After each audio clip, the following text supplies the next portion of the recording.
కొన్ని కొన్ని సినిమాలు చూసిన తర్వాత ఒక ఫీలింగ్ అయితే వస్తుంది చాలామందికి. ఎందుకు తీస్తారు ఇలాంటి సినిమాలు అంటే ఐ మీన్ ఆ ప్రొడక్షన్ కానీ ఈ ఖర్చు పెట్టిన ఇది కానీ చాలా హై ఉంది. ఎందుకంటే నా చిన్నప్పుడు హిందీలో సీరియల్స్ వచ్చేవి, అంటే కలర్స్ అలాంటి టీవీస్లో సీరియల్స్ వచ్చేవి.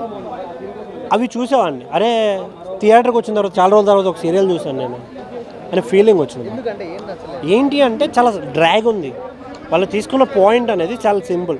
భూమిలో దొరుకుతాయి కదా గుప్త నిధులు. గుప్త నిధుల కోసం ఆశపడిన ఒక వ్యక్తి చేసిన ఒక చిన్న మిస్టేక్ వల్ల ఈ సినారియో అంతా క్రియేట్ అయ్యి ఓకే బాగుంది, కాన్సెప్ట్ బాగుంది. అరే ఎలా చూపిస్తారు అనుకున్నా ఆ పిచాచి రావడం, అది వేరే ఎక్స్ట్రీమ్ లెవెల్కి వెళ్ళడం, ఇవి కొన్ని పాయింట్స్ కొంచెం తీసుకోలేకపోయాను. ఇది మెయిన్గా నా ప్రాస్పెక్టివ్, వేరే వాళ్ళ గురించి నేను చెప్పట్లేదు. నేను అనుకున్నది. ఇంకోటి ఆ హీరోయిన్ క్యారెక్టర్ కూడా పెద్దగా ఏం నచ్చలేదు నాకు.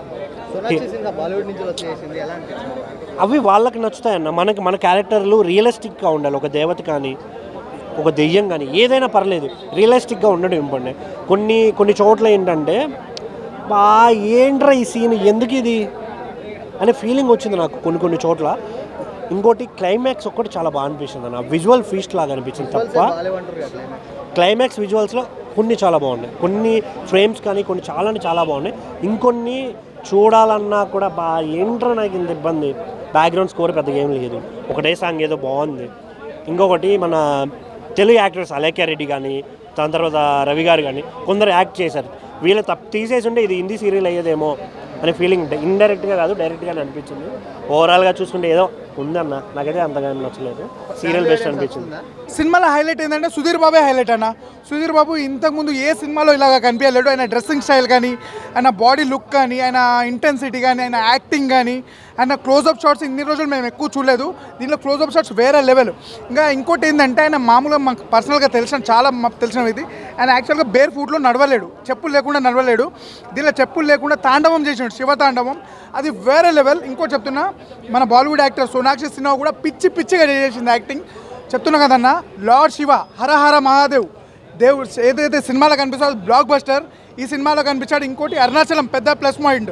నేను చాలాసార్లు అరుణాచలం వెళ్ళాను. అరుణాచలం అంటే ఒక పాజిటివ్ వైబ్, జటాధర కూడా ఒక పాజిటివ్ వైబ్. సినిమా వేరే లెవెల్. దీనిలో ఏం చూపించారంటే బ్లాక్ మ్యాజిక్ అంటే ఏంది, గుప్త నిధులు అంటే ఏంది, అంటే ఏంటంటే పాత సినిమాల్లో చూపించారంట. ఈ సినిమాలో మళ్ళీ కొత్తగా చూపించారు. వేరే లెవెల్. గ్రాఫిక్స్ చాలా బాగుంది. అంటే టోటల్గా ఒక మైథలాజికల్ మూవీ అన్న.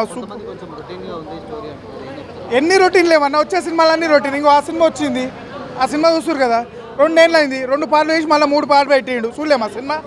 350 టికెట్ పెట్టి చెప్పాలా, ఏ సినిమా అయినా లవ్ చేయాలన్న అంతే. సినిమా బాగుంది. మేము మహేష్ బాబు ఫ్యాన్స్. మహేష్ బాబు ప్రతి సినిమా బాగుంటే బాగుందని చెప్పమంటే లేదు, సినిమా బాగుంది. Wheat support Tollywood. సినిమా చాలా బాగుంది. సినిమా కష్టపడే వాళ్ళని కంపల్సరీ చేస్తాం. ఒక చెప్పాలా, మొన్న ఒకటి కష్టపడలేదు, ఒక ఎదవ కష్టపడలేడు. ఆర్టీసీ క్రాస్ వల్ల డైరెక్ట్ తిట్టిన వాడిని. కష్టపడలే ఏం చేసి ఉంటుండు, ఒక బండి మీద 2 వేసుకున్నాడు. నన్ను కామెంట్లో వేసుకోరు, ఘోరంగా వేసుకోరు. బట్ ఒకటి చెప్తున్నా, నాకు కష్టపడే వాళ్ళని కంపల్సరీ సపోర్ట్ చేస్తాం. మొన్న కే ర్యాంప్ బ్లాక్ బస్టర్ అయింది, మళ్ళీ ఇది చిన్న DJ Tillu cinema block buster అయింది, తెలుసు కదా. అందరినీ బ్లాక్ బస్టర్ చేస్తాం అన్న. కష్టపడే వాళ్ళని ప్రతి ఒక్కటి. మా మహేష్ బాబు ఫ్యాన్స్ ఎట్లుంటామంటే కష్టపడే వాళ్ళకి ప్రతి ఒక్కళ్ళకి సపోర్ట్ చేస్తాం. కష్టపడుతున్నారు. సుధీర్ బాబు కూడా కష్టపడుతున్నాడు, 10 ఏళ్ళ నుండి కష్టపడుతున్నాడు. ఆయన బ్లాక్ బస్టర్ కోసం వెయిటింగ్. బ్లాక్ బస్టర్ బొమ్మ. జై బాబు, జై సుధీర్ బాబు, జై సూపర్ స్టార్ కృష్ణ, జై టాలీవుడ్. సుధీర్ బాబు ఒక 20 మూవీస్ దాకా చేస్తుంటాడు. ఈ సినిమా లీడ్ వచ్చేసి చాలా కిష్టులతో first half, second half.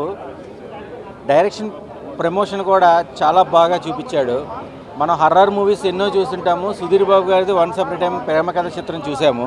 But దానికి మించి కిష్లు అంటే దీంట్లో విలను హీరో అంటే వన్ మ్యాన్ షో చేసాడని చెప్పచ్చు. పాయింట్ల ప్రకారం చూస్తే కనుక స్పిరిట్ అనేది మనకు ప్లస్ మైనస్, అంటే కొంతమంది యాక్సెప్ట్ చేస్తారు, కొంతమంది యాక్సెప్ట్ చేయరు. So positive energy, negative energy. ఈ నేపథ్యంలో శివాగ్ని లేనిది చేమైనా కదలదు అంటారు. ఒక శాస్త్రం ప్రకారం, ఒక సెంటిమెంట్ ప్రకారం, ఒక ఎమోషన్ ప్రకారం, ఒక రివీల్ చేసే విధానాల్లో కూడా ఏంటంటే పాయింట్ల వేది ప్రకారంగా చూసుకున్న, ఫోటోగ్రఫీ ప్రకారం చూసుకున్న, బ్యాక్గ్రౌండ్ మ్యూజిక్ అయితే కనుక ఆసము. కామ పిచాచి అనేది మనం క్యాజువల్గా పదం వింటాము. బట్ ఆ కామపిచానికి మించి ధనపిచాచి అనేది దానికి శక్తులు ఎలాగా అంగరక్షకుల్లాగా ఉంటారు అనేది టోటల్గా ఏంటంటే హిస్టరీ, మిస్టారికల్, యాక్షన్, డ్రామా. బట్ ఈ నేపథ్యంలో సుధీర్ బాబు గారి బాడీ లాంగ్వేజ్, మేనరిజం అయితే కనుక 100% ఆడియన్స్కి ఒక ట్విస్టులు తగ్గట్టుగా ఫన్ కూడా, ఒక మెసేజ్ కూడా ఉంది. జనరల్ సినిమాలు వేరు, ఇలాంటి జోనల్స్ వచ్చే సినిమాలు చాలా వేరు. లాగ్ అంటే ఇది తీసుకున్న లీడే కొద్దిగా ఒక ఎక్స్పెక్ట్ లాగా తీసుకున్నారు. అంటే ఇప్పుడు నేను దయ్యాన్ని చూపిస్తాను మీరు చూడండి అంటే ముందుకు రారు, నేను దేవుణ్ణి చూపిస్తాను మీరు నమ్మండి అంటే ముందుకు రారు. అలాంటి ఆడియన్స్ పల్స్ తగ్గట్టుగా ఈ క్విస్ట్లు ఏంటంటే విలన్, హీరో రెండు ఒకే జోనల్లో డైరెక్టర్ తీసుకున్నది ఏంటంటే మనం దైవాన్ని ఇంపార్టెన్స్ ఇవ్వాలి, అలాగే కొన్ని బ్రహ్మ రాసిన విధానాల ప్రకారం కూడా విఎఫ్ఎక్స్ ఏంటంటే ఒక లేడీని హైలైట్ చేయాలంటే నాటే జోక్. ఎందుకంటే ఇప్పుడు అరుంధతి సినిమాలో సోను సూద్ని చూపించాడంటే అదొక వేలో చూపించారు. బట్ ఒక లేడీని హైలైట్ చేయాలంటే దీంట్లో ఏంటంటే ధనపిశాచి. ఇప్పుడు ఎవరికైనా డబ్బు కావాలి, మగవాళ్ళకైనా ఆడవాళ్ళకైనా. బట్ దానికి సంబంధించిన చుట్టూరు ఏం జరుగుతున్నాయి అనేది రివీల్ చేశారు. ఆ కిస్టులు నేను చెప్పేదానికన్నా మూవీ చూస్తేనే ఆ ఫన్ అనేది ఎంజాయ్ చేస్తారు.